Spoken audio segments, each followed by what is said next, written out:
আসসালামু আলাইকুম বন্ধুরা, আপনারা সবাই কেমন আছেন? আশা করছি ভালোই আছেন। মৌ লাইফস্টাইল ব্লগে আপনাদের স্বাগত জানাই। তো আশা করছি এই ব্লগটা দেখতে আপনাদের খুবই ভালো লাগবে।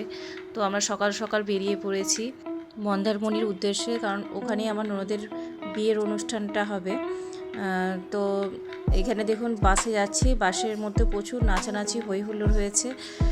তবে হ্যাঁ, এই নাচানাচির মধ্যেও আবার একটা ভয় ছিল, কারণ বাসে যে ড্রাইভার দাদা গাড়ি চালাচ্ছে, বাস চালাচ্ছিলেন, তো এমন জোরে ব্রেক করছিলেন মাঝে মাঝে, মানে মনে হচ্ছিলো একবারে গেল অ্যাক্সিডেন্ট হয়ে। তো এই জন্য একটু ভয়ও লাগছিল, যান হাতে করে আমাদের যেতে হয়েছে। হ্যাঁ, এই ভয়ের মধ্য দিয়ে আনন্দ করতে করতে আমরা পৌঁছে গিয়েছিলাম মন্দারমণিতে। ভয় ভয় একটু লাগছিল।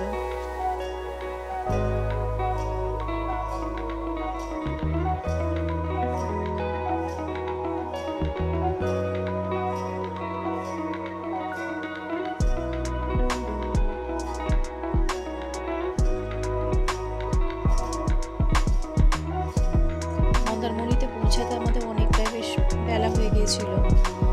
তো আমরা ভেবেছিলাম যে তাড়াতাড়ি করে যাব, একটু এদিক ওদিক ঘোরাঘুরি করব, আর একটু সমুদ্রে স্নান করবে বাচ্চাগুলো।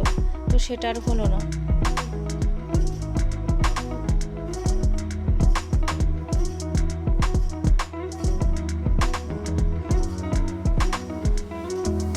তো আমরা রিসোর্টে পৌঁছে গেছি। তো রিসোর্টটা খুবই সুন্দর ছিল। তো আপনাদের সঙ্গে একটু রুমটা শেয়ার করে নিই। মানে রুমটা খুব সুন্দর ছিল। তো আপনাদেরকে একটু দেখাই, আমাদের একটু শেয়ার করি আপনাদের সঙ্গে। এখানে দেখুন আদি দাঁড়িয়ে আছে, মানে আমার ছোট ছেলে এখানে দাঁড়িয়ে আছে। এখানে একটা মানে ড্রেসিং আয়না আছে, এই যে বেডটা। রুমটা বেশ অনেকটাই বড় ছিল। এখানে একটা কাবার্ড আছে, এখানে একটা মিনি ফ্রিজ দিয়েছে, রেফ্রিজারেটর। তো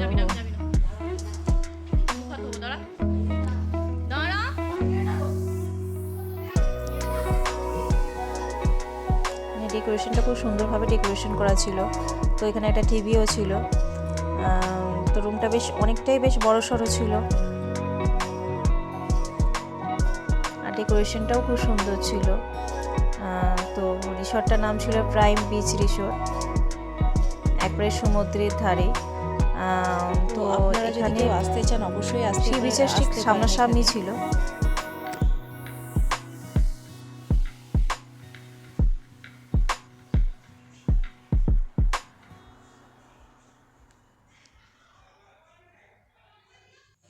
তো আমরা ফ্রেশ হয়ে খাবার খেতে এসেছিলাম। তো এখানে আমরা দুপুরে লাঞ্চ করতে বেশ অনেকটাই দেরি হয়ে গেছিলো।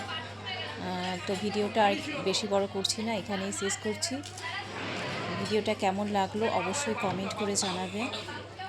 তো আজকে এ পর্যন্ত, দেখা হবে পরবর্তী ভিডিওতে।